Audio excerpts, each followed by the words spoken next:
Moro moro.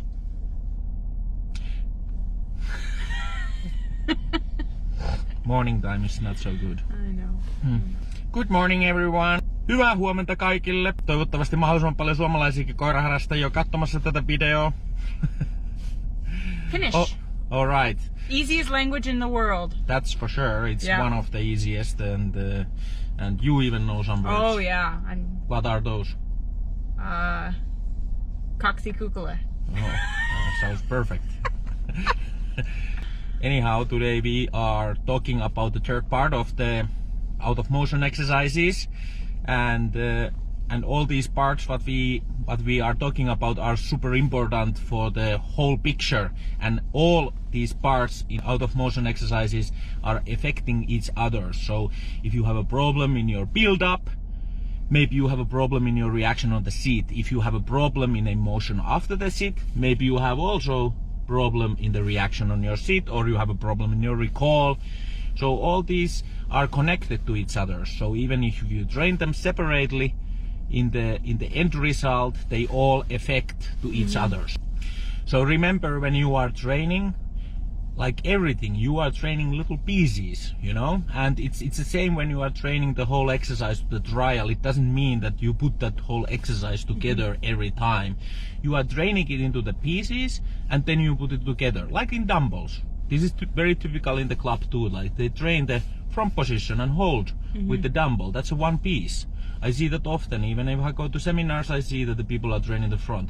But when they do their out of motion exercises, they always put it together. They do healing, sit, waiting, you know. But in some other exercises, it's more obvious for the people that they are training it in the pieces. So also in out of motion exercises is very important, in my opinion, to train it that in those pieces. Small pieces, small pieces. Okay. And when we're talking about, we're going to show this in a minute, but when we're talking about rewarding, like the falling down, where you fall down and reward the dog, do you have any idea of how the ratio is on that? Like how often do you reward, or does it depend on the dog's level? Yeah, it depends on the dog's level, and it also depends on the dog. So now if you reward a lot from walking away and rewarding falling down and making the dog really excited, for example in sit position especially, the dog easily start to come a little bit, the ass start to come up from the ground. So you need to look that technically the dog is still sitting, you know, so there is this focus on you. So you do that often enough that the dog is interested to look at you when you walk away. But if you do that all the time, then it might be that the dog is not anymore calm in the sit position. So the dog start to easily like to come up from the sit position, you know? Right. Yeah, and we have that in the video, which talks about you're alternating your way of rewarding or your way of doing the exercise based on what you see in the dog. So if your spotter or if your mirror tells you that the dog is a little too tense and a little too excited to go forward, then you may want to do more repetitions where you go all the way back to the dog and reward the dog for staying. You don't even do a recall. If, for example, it's a down or a stand, you instead return to the dog and reward. If the dog is lazy and still, you know, looking around and flat, then you're going to want to do more of that explosive rewarding towards you. Yes, exactly. And now also, as you're gonna see on the video, what you are training is that you are kind of leaving the dog. So the dog learns that body language in these trainings, because they have learned that in that situation the dog is supposed to keep the heeling position. You know, like when you say sit, they are really comfortable in your heeling position, so they don't want to leave the heeling position. Now you walk away, that makes the conflict. That was something that we talked already earlier. So now this little part you can train also separately. So you make the dog sit, you go a little bit behind the dog, you pass the dog. And the same with the down and stand. You know that the dog has that already, that picture in the head when you leave the dog, and that's totally fine, you know? Yeah. And you can reward from that situation. It's not a stressful situation anymore for the dog. They've got the expectation that something really exciting could happen. Exactly. And and like you mentioned already earlier, so not only that you leave the dog in the sit, for example, to wait for you, but also you are building the dog for the next exercise, for the recall. So now when you walk away, in the good case scenario, the dog is building himself up when you walk away, and he makes more power into the recall. And it affects, of course, on the rear front position, and it affects maybe everything after that as well. So that's also one very important point that you mentioned already. Yeah, and in this time of limited training ability with others, so you may not have the opportunity to have somebody spot you unless you're lucky enough to have a nice husband who will do it, or wife or whatnot.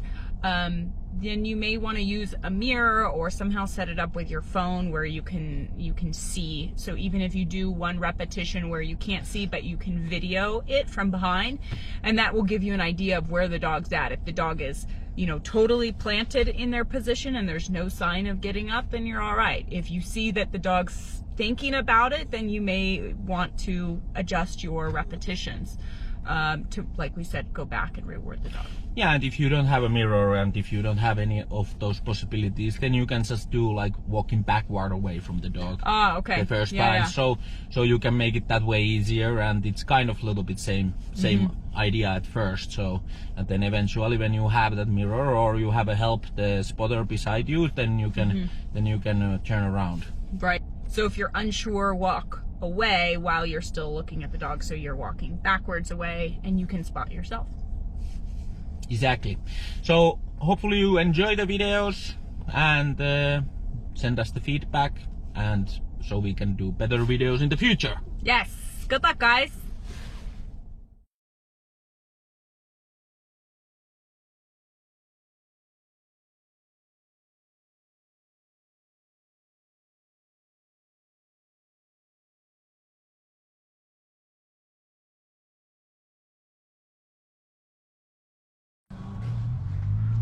Sit.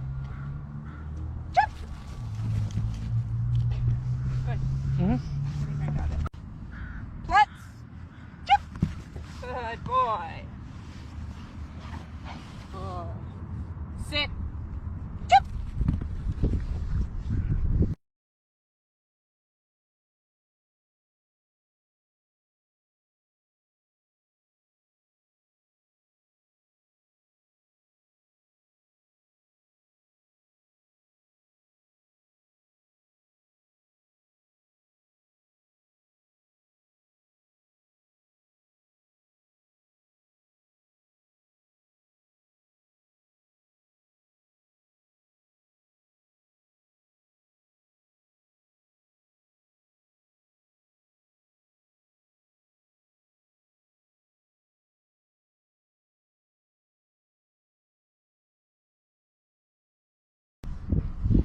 Good.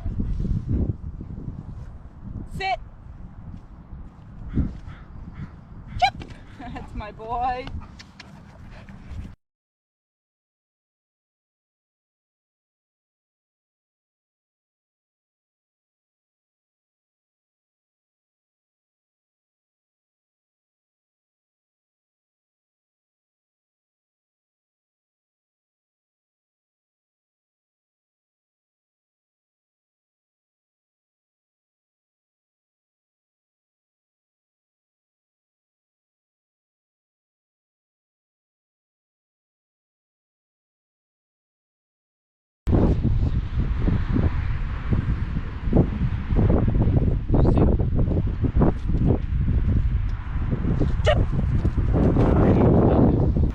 Sit.